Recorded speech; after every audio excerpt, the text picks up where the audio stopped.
President Ibrahim Traoré, president of Burkina Faso, was walking through the market in simple clothes. No suit, no tie, not even bodyguards in uniform. Just a plain white shirt, brown trousers, and a cap pulled low over his eyes. Nobody knew it was him, not the meat seller cutting goat pieces. Not the woman selling bananas ... Not even the two young men pushing a wheelbarrow of onions. Why was the president doing this? He had been feeling disconnected from the people. His advisors told him everything was fine, that the country was happy, but his heart told him otherwise. I want to see with my own eyes, he had told his wife earlier that morning. I want to feel what the poor feel, hear what they say when they don't know I'm listening.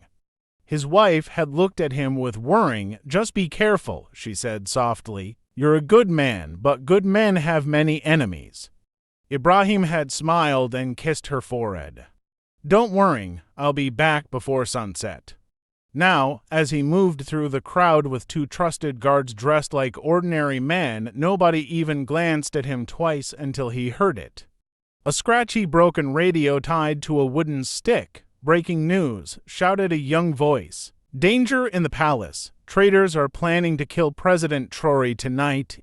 Ibrahim stopped walking. The sound came from a boy, maybe 12 years old, wearing torn shorts and a dirty t-shirt. His radio was taped together with wires and plastic. The speaker crackled, but it worked. He stood on top of an old metal box, shouting into the street like a news reporter. Enemies inside the government, the boy said. They are planning to attack the president during a secret meeting. I repeat, there is a plot to kill the president tonight. Some people laughed. Others threw coins into a plastic cup in front of him. Most thought it was just a poor boy pretending to be a journalist, but Ibrahim's heart froze. He pushed through the crowd, pretending to be just a curious man. He walked up to the boy and whispered, Hey, where did you hear that news? The boy looked at him, confused. Who wants to know? I just ... I like news, Ibrahim said calmly. I've never heard anything like that before. Is it a joke? The boy jumped off the box. He looked serious now. It's not a joke, uncle. I heard it myself last night on my shortwave radio. Some men were talking in code, but I listened carefully. They said, tonight is the night, and they said the president's name. I swear, the boy looked around and leaned closer. I recorded it. You want to hear it? Ibrahim blinked. His hands suddenly felt cold. Yes, he said. The boy nodded and pulled out an old recorder, the kind nobody used anymore. It was dusty, scratched, but still working. He pressed play, static, then voices, faint but real. He must be gone before morning. Tonight, when he meets the council, we have people inside. The guards will be ours. President Ibrahim's heart dropped. He recognized one of the voices. It was someone from inside his own cabinet, someone who had stood beside him just yesterday. He looked at the boy with wide eyes. Do you know who these people are? The boy shook his head. Number. But I know where the signal came from. I traced the frequency. I've been playing with radio since I was 7. My father was a soldier. He died when I was small. I live on the street now. But radios are my world. Ibrahim felt dizzy. The ground under his feet felt like it was shaking. He had come to see the truth with his own eyes, and now he had heard it with his own ears. This boy, this poor street boy, just saved his life. I need you to come with me, Ibrahim said. Why? The boy asked. Suspicious because I believe you, Ibrahim said, slowly taking off his cap. The boy stared. His eyes grew wide. You're. I am, Ibrahim said, but keep your voice down. The boy dropped the recorder. You're the president, Ibrahim whispered. Not here. Not yet. The boy stepped back, shaking. I'm sorry if I... You did nothing wrong, Ibrahim said, placing a hand on the boy's shoulder. You may have saved my life. The two guards standing nearby were now fully alert. One of them whispered, Sir, we must leave now. If this recording is real, we don't have much time. Ibrahim nodded. Take us back, but bring the boy. He comes with me." The boy looked shocked. "I can't go to the palace. I sleep in a broken bus near the train station." "Not anymore," Ibrahim said firmly. "Tonight, you ride with the president." As they disappeared into the alley, the crowd went back to their business. The boy's speaker was still playing. "This is not a joke. The president is in danger." But nobody was listening anymore, except the enemies. Somewhere in that crowd, a man pulled out a phone and made a silent call. It's him, he knows. The presidential convoy moved like a silent storm through the streets of Ouagadougou.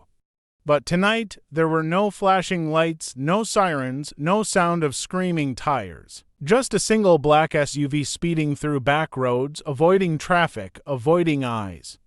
Inside the vehicle, President Ibrahim Traoré sat next to the street boy who had just shaken his entire world. The boy sat stiffly, gripping the broken recorder like it was gold. He couldn't stop staring at the leather seats, the cold air conditioning, the shiny dashboard. "Is this real?" he whispered. Ibrahim turned to him and smiled. "It's real, son. You're sitting next to the man they're trying to kill." The boy blinked. "So, what now?" "Are you going to arrest them?" "Not yet," Ibrahim said. "If we act too early, they'll escape. We need to catch them during the meeting tonight." The boy leaned in. "What meeting?" "A private meeting at the Presidential Council. Only ministers and top security officers are allowed. That's when they plan to strike." The guards said nothing, but their faces were tight with tension. They had heard the voices on the tape too. One of them spoke finally. "Sir, we need a plan. They won't try anything unless they know for sure you're attending that meeting." "I have to attend," Ibrahim said. "If I don't show up, they'll know we're on to them. But this time, we'll be ready." He turned to the boy. "What's your name?" "Ismael," the boy answered. "Well, Ismael," the president said, "tonight you are part of a secret mission. You helped us uncover a deadly plot, and for that, I owe you my life." Ismael didn't know what to say. He had never been part of anything important. He had never even eaten dinner with a real family. And now, here he was, sitting with the most powerful man in the country, helping him plan a battle of shadows. "Can I ask something?" the boy said softly. "Of course," Ibrahim replied. "Why do they want to kill you?" The president looked out the window for a long time before speaking. "Because I stood up for the poor," he said. "Because I ended dirty deals with foreign companies. Because I stopped a few powerful men from stealing our country. And when a leader becomes a problem, they want to erase him." Ismael lowered his head. He had seen the poverty. He had lived it. No home, no school, no help. Just the street, the dust, and a radio that became his only friend. "You're not like the others," he said quietly. "No," Ibrahim agreed, "but not everyone likes change." As they entered the presidential gates, the guards quickly scanned the area. Everything looked calm. Inside the mansion, Ibrahim rushed to his private study with Ismael and the two trusted guards. He called in his chief of intelligence, a sharp man named Commander Sekou, one of the only people he still trusted. Sekou listened to the recording with a stone face. When it ended, he looked at the president and said only 2 words. "It's real. You recognize the voices?" Ibrahim asked. Sekou nodded. "Minister of Defense, possibly the Chief of Internal Security, and another voice I don't recognize." The president's heart sank. These were men who had sworn to protect the nation, men he had shaken hands with, dined with. "I want them watched," Ibrahim said, "but don't make a move yet. Let them attend the meeting tonight like nothing happened." Sekou nodded again, and the boy, Ismael, stood awkwardly beside the bookshelf, still holding the radio. Ibrahim walked over to him and placed a hand on his shoulder. "He stays here. Feed him, give him a bed. He's done more for this country tonight than most politicians have done in their lives." The boy smiled. It was small, nervous, but full of pride. As night fell over the city, Ibrahim prepared for the most dangerous meeting of his life. He wore a hidden bulletproof vest. His guards carried silent weapons. Coup placed undercover men all around the presidential building. But even with all that, one question burned in everyone's mind. How many traitors were still inside? At 10:45 p.m., the council room lights were turned on, chairs were arranged, tea was served, nothing looked out of place. By 11 p.m., the council began to arrive. They smiled, laughed, shook hands as if nothing was wrong. But among them were the ones planning murder. At 11:10 p.m., President Ibrahim entered. The room stood, they saluted, they smiled. But his eyes scanned the room like a hawk. He recognized the voice from the tape. The Minister of Defense sat calmly at the far end of the table, sipping tea. The man who had once called him brother. Now, Ibrahim knew. That same man had said on tape he must be gone before morning. But just as the meeting began, a hidden earpiece in Ibrahim's ear crackled. "Sir," whispered Secou's voice, "we have a problem. There's a suspicious signal coming from inside the room." "What kind of signal?" Ibrahim whispered back. "Someone is transmitting audio, live. Someone is sending this meeting's conversation to an unknown location. There's a spy in the room." Ibrahim froze. It wasn't just a plan to kill him, it was already happening, and he had just walked into the lion's den.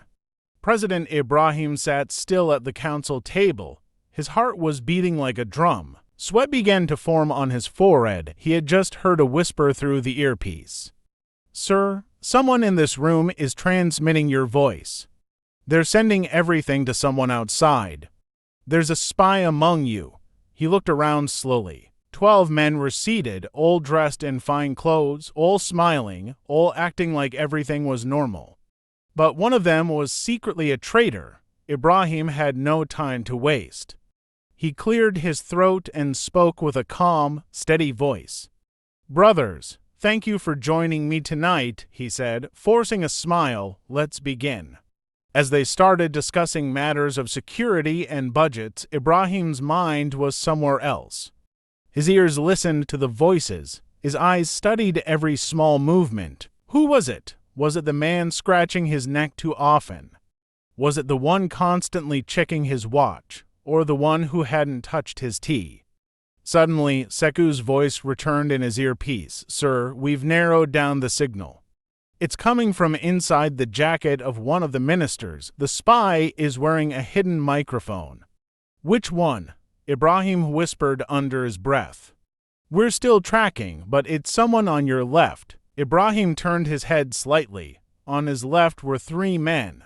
The Minister of Agriculture, the Minister of Defense, the Deputy Minister of Security. 3 powerful men, 3 potential traitors. But then something happened. The Minister of Defense, the same man whose voice had been heard on the tape earlier, accidentally knocked over his cup of tea. As he leaned forward to clean it, the tablecloth lifted slightly, and Ibrahim saw something blinking red inside his jacket.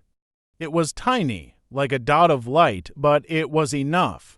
That was the bug, the transmitter. Ibrahim calmly pressed a button on the pen in his pocket. It was the signal. Outside, Commander Secou and his men received the message. "Go," he said to his team. "Operation Blackout begins now." Within seconds, all the power in the palace went out. Boom, darkness, the whole room was pitch black. A loud gasp ...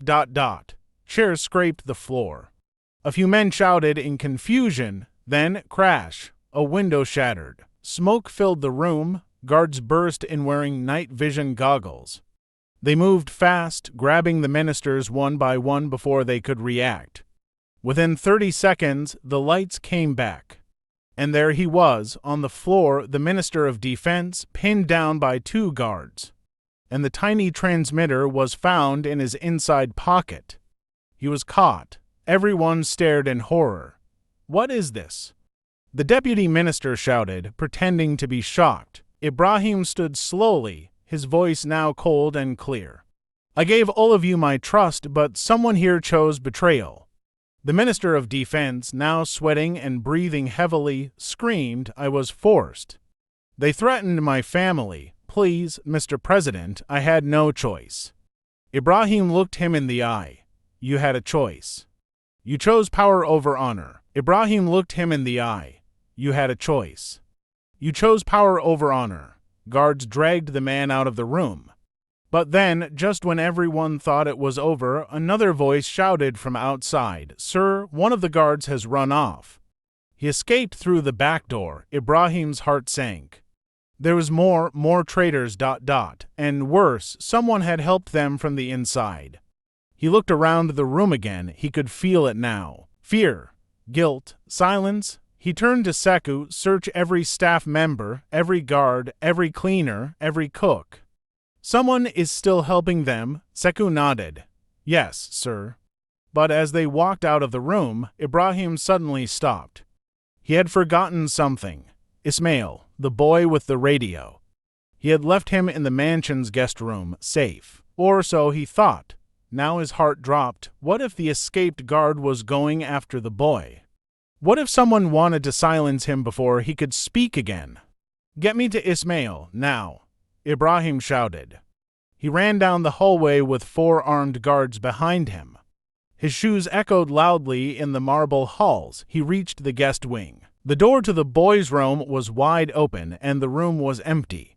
No Ismael, no recorder, just an open window and a small spot of blood on the floor. The president's heart dropped. He stared at the blood on the floor, frozen in place. His guards stormed the room, shouting orders, checking every corner, looking under the bed, the table, behind the curtains. But it was too late. Ismael was gone. Find him. Ibrahim roared, seal every exit, search the entire palace. Yes, sir, the guards responded, scattering like ants. Sekou arrived a minute later, panting from running. He saw the blood and clenched his jaw. Sir, this was planned. Ibrahim felt cold all over. You think someone took him? Yes, Sekou said. He was the key. The boy had proof, his radio, his tape. That makes him a target. Ibrahim looked out the open window. It faced the garden wall. Whoever took the boy, they didn't go through the doors. They climbed out, the president whispered. Probably used the tree near the kitchen window. That wall is only 6 feet high. Sekou nodded. I'll check the CCTV footage. No, Ibrahim said. Don't waste time. Cameras were probably disabled. Go to the radio tower. See if anyone picked up strange transmissions in the last hour. I'm on it. As Sekou ran off, Ibrahim clenched his fists. They were moving faster now. Someone inside the palace had helped the traitors. But even worse, they had taken a child, a poor boy who risked everything to help his country. And now he was missing, maybe dead. Ibrahim refused to believe that. He's alive, he told himself. He has to be. Suddenly, a low-ranking palace guard came running. His face was pale. Mr. President, I saw something just before the blackout. A man in a servant uniform entered the guest wing. He didn't look familiar. I thought maybe he was new staff. Ibrahim's eyes narrowed. What did he look like? Short, heavy-set, scar on the left cheek, limp in his walk. The president froze. That description was familiar. He's not staff, Ibrahim said. He's a former soldier, a man we fired last year for spying. You mean Captain Caleb? The guard asked. Yes, Ibrahim said, and if Caleb is involved, this is bigger than we thought. He turned to the head of his guard, lock down the entire palace. No one gets in or out. And double the security on my wife and children. Yes, sir. But even as orders were shouted and soldiers spread out across the property, Ibrahim's mind was somewhere else. Back to the broken radio, back to the boy's serious face. Back to the moment the boy had said, they're planning something tonight, and now he was gone. Meanwhile, somewhere in the dark outskirts of the city, a van bounced along a rough dirt road. Inside, Ismael sat tied to a chair, his mouth covered with tape, his eyes wide with fear. Across from him sat a man with a sharp smile and a scar on his cheek. Captain Caleb. Well, Caleb said, lighting a cigarette. You caused a lot of trouble for powerful people, boy. Ismael tried to shout to warn someone, but the tape held him silent. You shouldn't have played with radios, Caleb said coldly. That mouth of yours is going to get you killed. The other man driving the van laughed. He's just a kid. Let's finish him and dump the body in the river. But Caleb shook his head. Number the boss said to wait. He wants to hear what the boy recorded, and if it's dangerous, we hand him over to the foreigners. Let them deal with him. The van turned off the road and entered an old warehouse. The doors shut behind them. Ismael looked around. Dust, rats, crates, darkness. This was it. His heart beat faster. Was this where he would die? Then something strange happened. Caleb reached for Ismael's recorder. He pressed a button, but nothing played. It was blank, no voices, no tape, no recording. What the ... Caleb said. Where's the audio? The driver asked. Caleb grabbed the boy by the collar. What did you do? Where's the recording?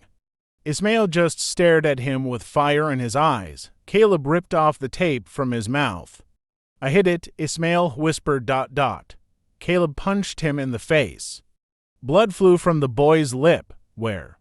Ismael spit blood on the ground. You'll never find it. Caleb growled and raised his hand again. But then his phone rang. He picked it up. Yes. A voice on the other end said, Change of plans. The president is closing in. Take the boy to the airstrip. The jet leaves in 30 minutes. He must disappear. Caleb nodded and ended the call. You're lucky, rat, he muttered. You're going on a long trip after that. Who knows? He shoved the boy back into the van. Ismael's hands were bleeding. His face hurt, but inside, he was smiling. Because they were wrong, he had hidden the recording. But not in the palace, not in his clothes. Not even in the radio. He had hidden it somewhere no one would ever think to look, in the broken speaker on his street corner. Back where it all began. And someone had just found it. Back at the palace, a young janitor, barely 18 years old, was cleaning the market speaker that Ismael used earlier that day. He noticed something unusual. The back was sealed with tape. Curious, he peeled it open. Inside was a small, hidden memory card. He turned to the security officer standing nearby. Sir, I think this belongs to the president. Inside the palace command center, Commander Sekou rushed in, holding the small memory card. Sir, he shouted, we've recovered the boy's recording. President Ibrahim turned from the balcony where he'd been staring into the dark. His face lit up with shock and hope. Where did you find it? A janitor, Sekou said, out of breath. He found it hidden inside the broken speaker Ismael uses to shout the news. Ibrahim's hands trembled as he grabbed the drive and plugged it in, and then the truth came alive. Clear audio played out. He must be gone before morning. The guards are ours. The boy, he knows nothing. Take him out quietly. The room froze. Every officer, every intelligence head, even Ibrahim himself stood in silence. These were not rumors anymore. This was proof. Proof that enemies, foreign and domestic, had joined hands, proof that they wanted Ibrahim dead.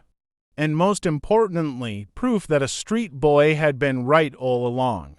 Meanwhile, at a private airstrip on the edge of the country, a black jet prepared to take off. Ismael, bruised and bleeding, was dragged up the steps. Caleb walked behind him, whispering coldly, You should have just shut your mouth. But as the engines fired up, a black helicopter appeared out of the sky. Thump, thump, thump, it descended like thunder. Soldiers dropped out with rifles aimed. Drop your weapon, a voice shouted, hands in the air. Caleb pulled a pistol and grabbed Ismael as a shield. Back off or the boy dies, he screamed. The soldiers hesitated. Then bang, a shot rang out from behind. Caleb fell to his knees, blood pouring from his leg. Ismael tumbled forward, free. Behind them, stepping out of a second helicopter, came President Ibrahim Traoré himself. Yes, he had come personally. You hurt my people, he said calmly. walking forward. "You tried to sell my country. You stole a child from my home." Caleb groaned. "It's not over," but Ibrahim shook his head. "Number it is." He turned to his men. "Arrest everyone, burn that jet if you have to, and bring my son home." That night, the whole nation watched the president on live TV. But this time, he wasn't alone. Ismael stood beside him, wearing a clean white shirt, a fresh bandage over his eyebrow, and the biggest smile anyone had ever seen. The president raised his hand. "My fellow Burkinabe, tonight we were nearly destroyed from within.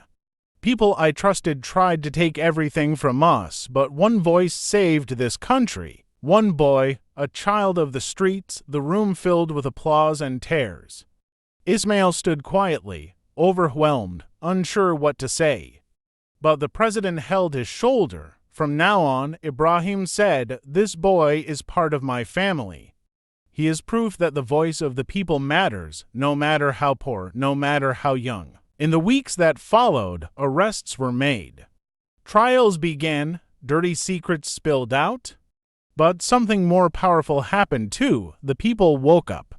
They saw that truth could come from anyone, even a child with a broken radio. President Ibrahim created a new unit called the People's Guard, an intelligence group made of students, volunteers, and ordinary citizens trained to report corruption and protect the nation.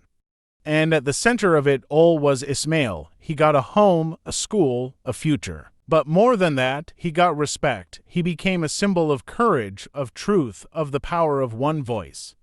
And every Sunday, President Ibrahim would sit with the boy on the same old corner, listening to the radio as it buzzed with news and static.